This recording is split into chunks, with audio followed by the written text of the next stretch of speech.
It's very well attended for a Friday. Perhaps there's a party this afternoon. Very mindful of the fact that the only thing standing between us and the holiday party is this briefing. So we can conspire together. Good afternoon and welcome to the Department of State. A couple of things to mention before taking your questions. This morning, Secretary of State Clinton presented Dynamatrix, Cisco, and Mars with the Secretary of State's 2010 Awards for Corporate Excellence here at the State Department. The ACE is given annually to U.S. businesses that exhibit good corporate citizenship, promote innovation, and advance democratic principles around the world. In the small to medium-size category, the winner, Dynamatrix, has accomplished a great deal in Guatemala. The textile and apparel company was chosen for reducing the environmental impact stemming from its production process and reaching out to the community to help disadvantaged youth and the homeless. In the multinational category, Cisco, the computer networking company, was chosen for helping to connect the Israeli and Palestinian economies and people and engaging in several partnerships and initiatives to enhance technical capability, connectivity, education, and opportunities for women and youth in Israel, the West Bank, and Gaza. And Mars, the confectionery manufacturer, was selected for improving farming methods, sensitizing communities against child labor, and promoting the overall well-being and sustainability of cocoa growing communities. Obviously, during her remarks as well, the Secretary announced the launch of the Palestinian Information Communications Technology Capacity Building Initiative, or PITI.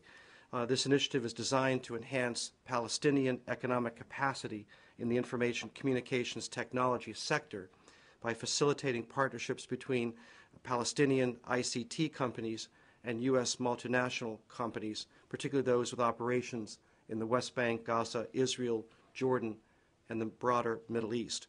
The initiative is modeled on successful ventures by U.S. companies like Cisco, and also seeks to strengthen the Palestinian private sector by encouraging broader economic growth, development, and job creation for Palestinians.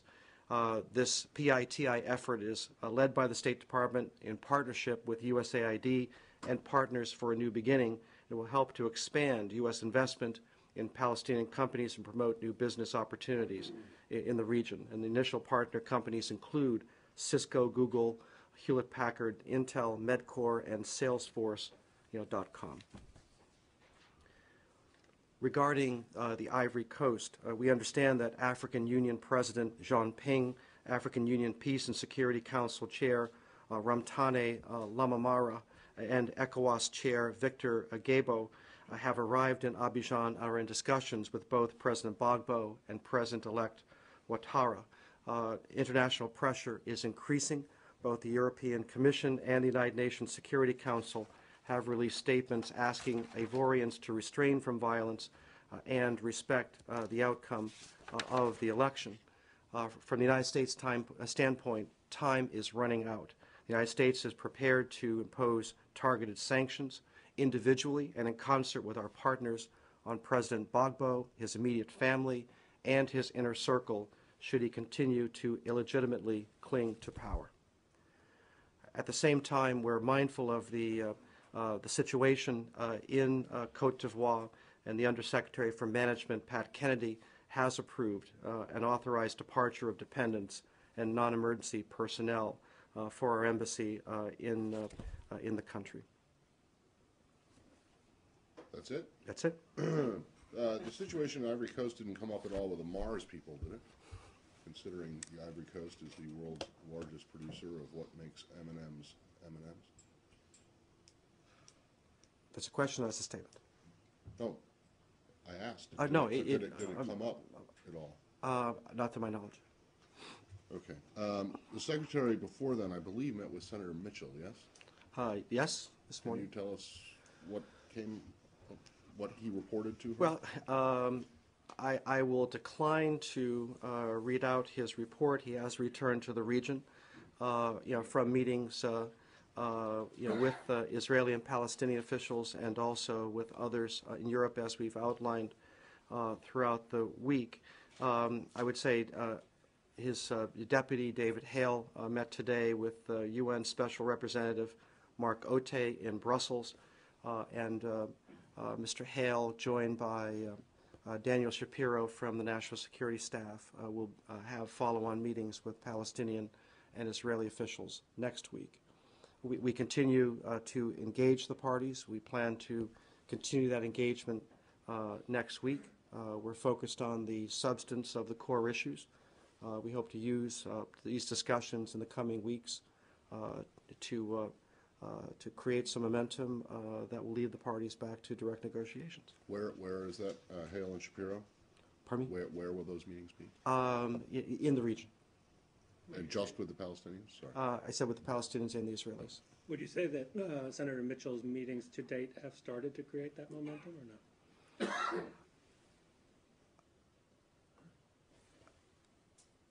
This, I think, has to look at what we want to see happen in the coming weeks and months.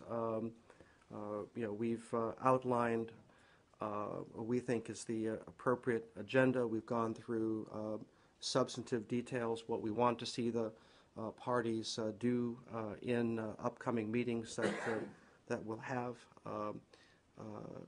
But this is going to be an effort that unfolds over a number of weeks. Thank you, PJ. On Deputy Secretary Steinberg's visit to China, I just saw the statement. Is there any progress? And also, they discussed about President Hu's visit to the U.S. next month.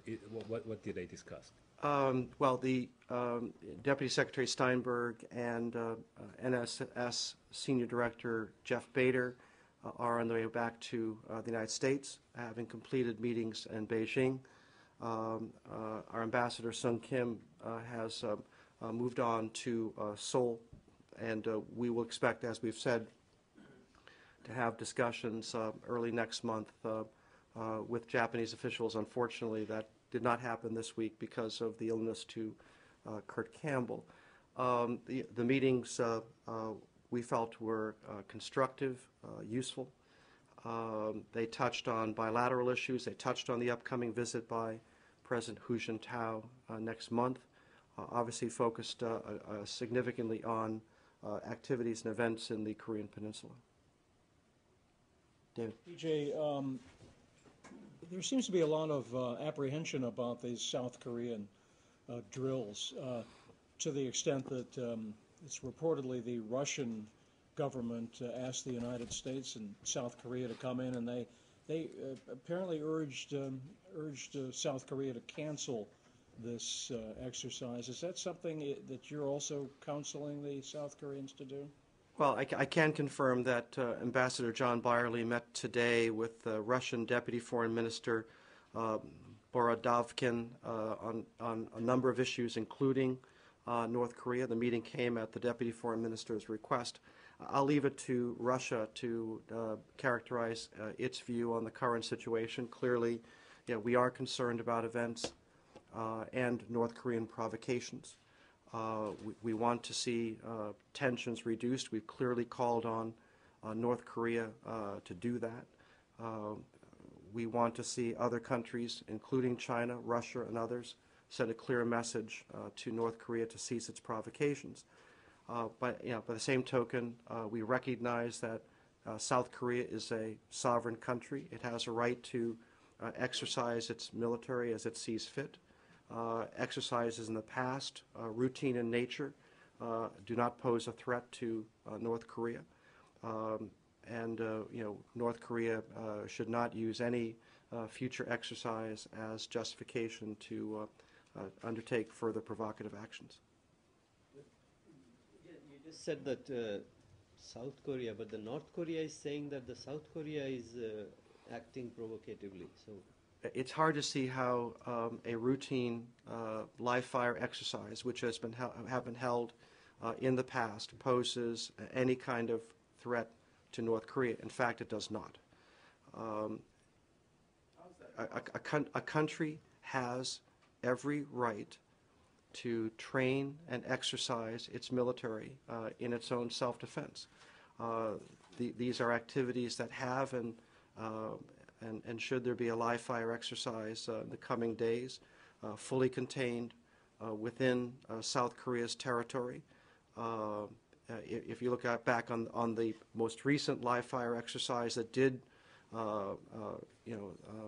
precede North Korean shelling of South Korean territory, the live fire exercise was directed in a different direction away from North Korea.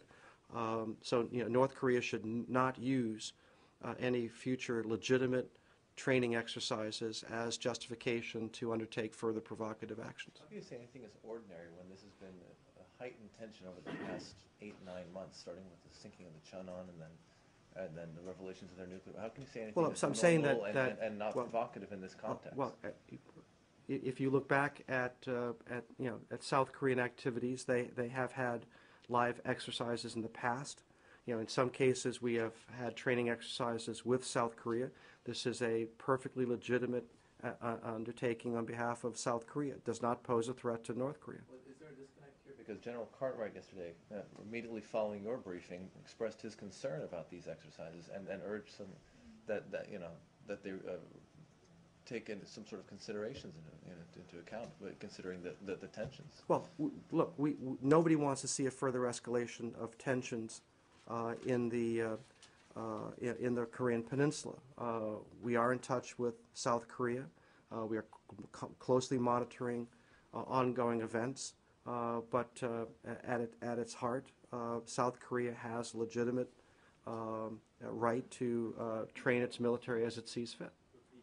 Follow up on that. Just because it's their legitimate right doesn't mean that they should be doing this, given the situation. Well, again, this is a decision for South Korea to make. That said, it is hard to see how North Korea can legitimately threaten South Korea for undertaking a regular military exercise. There's no justification for the statements that North Korea has made. While it is a decision for the South Koreans to make on their own, you have a considerable interests and influence with the South Koreans. Interests meaning tens of thousands of U.S. troops who are stationed in South Korea. Absolutely. So you're not concerned at all for their well-being? We are absolutely concerned about the current trajectory.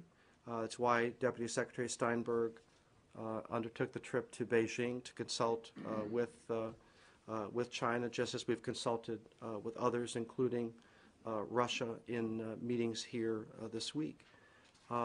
We are concerned about the current situation, but that said, the responsibility for current tensions rests exclusively with North Korea. North Korea is trying to point a finger at South Korea when in fact it is the very string of events that we've seen in the region in recent months, from the sinking of the Cheonan right up to the shelling of South Korean territory last month. The sole responsibility for the current tensions in the region rests with North Korea, and it is certainly understandable that South Korea is making sure that its military is properly trained and properly prepared in the face of North Korea's ongoing provocations. So the trajectory that you spoke of, you don't see this exercise as contributing to that in any way? Certainly, we trust that South Korea will will be very cautious in terms of what it does. But that said, let's put the responsibility squarely where it lies. The responsibility for the current tensions in the region rests with North Korea. But in what light do you see the exercises? Because the North Korea, it did once, South Korea said, we will take care of it. Then it attacked, South Korea said, we will take care of it. If it does it third time, South Korea again will say, oh, okay, we will take. It's not I don't understand the question. What do you mean by take South care Korea of it? has not responded in kind. North Korea has been amazingly restrained in light of the... North Korea. I'm sorry. Thank you.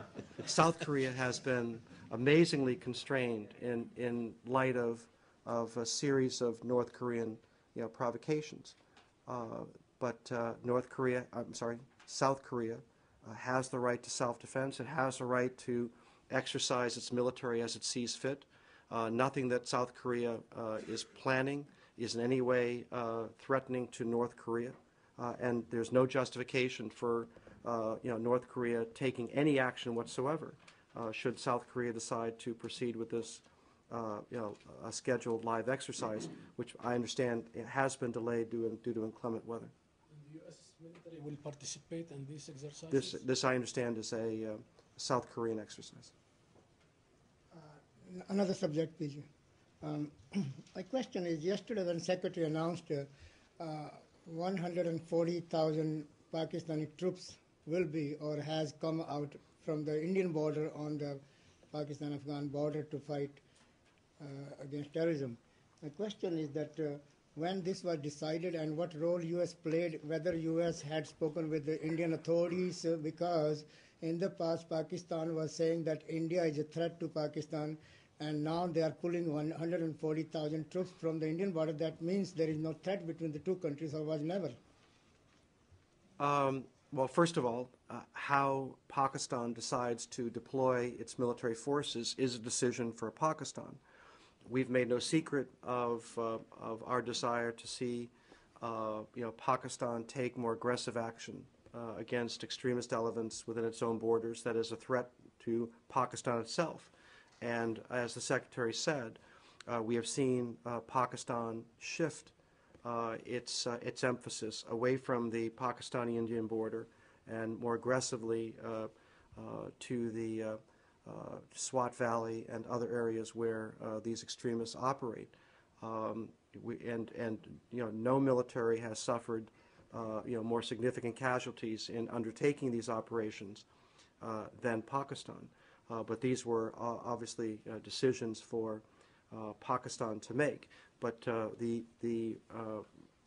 context of increasing dialogue and reducing tensions between Pakistan and India is something that we have stressed in our dialogue with both countries. One more, just quickly. What do you think in this new, after this new strategy, what role you think India will play in Afghanistan or in the region as far as this new announcement is concerned? Well, we do have a regional strategy. India has legitimate interest in helping with the future of Pakistan. It has contributed significantly to development and reconstruction projects within Afghanistan. And this should we encourage that activity, even as we stress the importance of dialogue between India, Pakistan, Afghanistan, other countries. So no efforts like this are misunderstood. Maybe I missed something here. The Secretary didn't actually announce that the Pakistanis had moved these troops. She said that she was talking about something, a gradual thing over the course of the last year since. Yeah, we've seen a definite shift in the Pakistani military posture. Was she intending to announce something like that? No, it wasn't an announcement. I think it was a reflection of fundamental changes that have occurred in Pakistan as part of our strategic dialogue and our cooperation on dealing with the threat on both sides of the Afghan-Pakistan border. Yesterday, at the White House and then at the Pentagon, the vice chief, he said something about American boots on the Pakistani soil in cooperation with Pakistan. So are you working on that? Well, we have a strong military relationship with Pakistan. We do have military cooperation that is ongoing, and on an occasional basis that does mean that U.S. forces are working cooperatively side by side with Pakistani forces. No, American boots on Pakistani soil. I just said that. Okay. Apparently, Speaker Pelosi has a plan to bring Armenian genocide bill to the floor today or tomorrow if the Congress remains open. Do you have any view on that? You are talking about Armenian genocide bill. We are aware of potential House Resolution 252, and we strongly oppose that resolution. We continue to believe that the best way for Turkey and Armenia to address their shared past is through their efforts to normalize relations. And also, Turkey, along with U.S., Russia, and France, apparently, or secret talks with the Iran for swap, nuclear swap talks. That there was in the UK media yesterday that these talks are going on.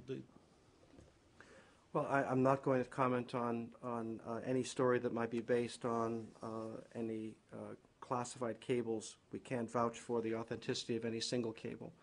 But clearly, there are international obligations under UN Security Council resolutions, including the most recent Resolution 1929. Turkey, like any country in good standing, has clear responsibilities. Yeah.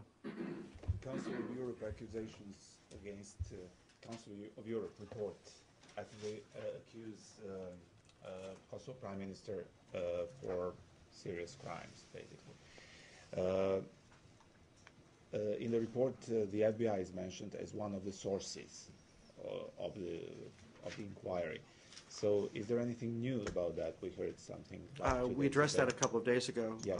We fully support that any investigation by a legitimate authority into these charges. Do you have any contacts with Kosovo government on the issue? I'll take that question. See if we've had. I'm not aware of any. I'm not aware of any contacts we've had since that report has come out. If that is, I'll take that question to see. Just on that subject, you said when you did address it the other day, I think it was Wednesday, you said pretty much the same thing, that you fully support an investigation into it. But you also pointed out that this has come up before, and that the ICTY has declined to prosecute or declined to go any further. Is that? I took that to suggest that you didn't think that there was anything new here, or that you thought that there was any. Well, we did have a statement of fact that some of these issues had been investigated before, but to the extent that this report sheds new light on these issues, they should be followed through. And do you have any concerns about what this might do to the U.S.-Kosovo relations? I don't think it's going to change fundamentally U.S.-Kosovo relations. Well, I mean, they're based on our mutual interest, not on specific personalities. Well, right, but I mean, if do you see any problem in dealing specifically with Mr. Spachi? Well, at this point, since any individual anywhere in the world is innocent until proven otherwise, he is the current prime minister, and we will continue to work with that government. Yeah, but you don't deal with President Bashir. He's not been convicted of anything. You don't deal with Mugabe. He's not been convicted of anything. You're calling for Laurent Gbagbo to leave Ivory Coast for very different reasons, Matt. Well, all of them have been accused of being accused of crimes. None of them have been convicted of anything, and yet, so why is Hashim Thachi given this? We're not giving anybody a pass, as we've said. If there's new information that is revealed in this report, it should be fully investigated. Hold on, Hashim. In fairness, we don't want to neglect the back of the room. Thank you. Do you have any comments on today's Japanese Prime Minister visit to Okinawa? I do not. What about the WikiLeaks? You have any updates on the justice system, U.S. justice system working? The investigation into the leak of classified cables is ongoing. A year ago this week, Cambodia deported 20 Uyghurs to China. Do you have any information about their whereabouts? Where are you looking for them? I'll take that question, see if there's any follow-up. Have you been able to figure out any more detail? What are you waiting for? I'm going to ask about Yemen. Huh? What? This is a question about Yemen, right. The incident there the other day. Other than the, I know that you put out the taking question that said there were 4 embassies. I have no further information on what happened in Yemen. Do you know if is the embassy stepping up its security? Has there been anything done since this happened? Well, clearly in a country like Yemen, where our embassy and personnel have been subject to attacks before and threats before, we always maintain heightened security for our operations there. I'm sure we will look at this most recent attack, and if any adjustments are necessary, we'll make them. Can we just go back to Korea for a second? The Russians have summoned U.S. and South Korean ambassadors to Yes, request. we already answered that question earlier in the briefing. No, I just what is the final take that you are feeling? So, who will be responsible if something, if not Well, Korea? if well, put it this way, I can go back over it again. Yeah, South Korea has a right to its own self-defense, and any exercise that South Korea contemplates as part of its self-defense is not a justification for North Korea to take any provocative action, or certainly not to attack South Korea. The question is, are you giving a go-ahead to South Korea to retaliate if North we Korea attacks? we are in constant contact with our allies in South Korea. Can I ask the question that I think you were preparing to answer about the Palestinian peace activists? We have raised this case with the Israeli government. We continue to follow developments in this case, as well as other cases of West Bank Palestinian protesters who have been arrested and tried on a variety of charges. We are aware that in this particular case of Abdullah Abu Rameh, the case is under appeal, and our embassy regularly raises human rights issues as appropriate and with regard to specific cases with the government of Israel. When you say that you've raised it with the Israelis, can you be more specific? What have you said? We've discussed the case with the Israeli government. I'll leave it there. Okay. And did this happen before or after you started getting questions about it? Before. And so then, what was the problem with saying this when it was originally raised? I finally got the information I needed. Last week, Tajikistan, Afghanistan, Pakistan, and India signed an agreement for a gas pipeline for all the 4 countries. All right, one more time. Last week, Yep. Tajikistan, Afghanistan, Pakistan, and India signed a gas agreement for the gas pipeline, which will go through all the 4 countries. How do you view this development there? I'll take that question, see if we have a view on that. And finally, today, WikiLeaks released a lot of documents related to India. I'm not asking about the WikiLeaks, but some of the Indian political parties are saying that U.S. is interfering in the internal affairs of India. Do you have any comment on that? Well, look, again, as you say, I will not address any cable. We are building a strategic partnership with India. We have significant engagement on a variety of issues with both India, the government, and the people. Our diplomats do what diplomats do, and that what we do in a country like India is no different than what Indian diplomats do in our country. Thank you.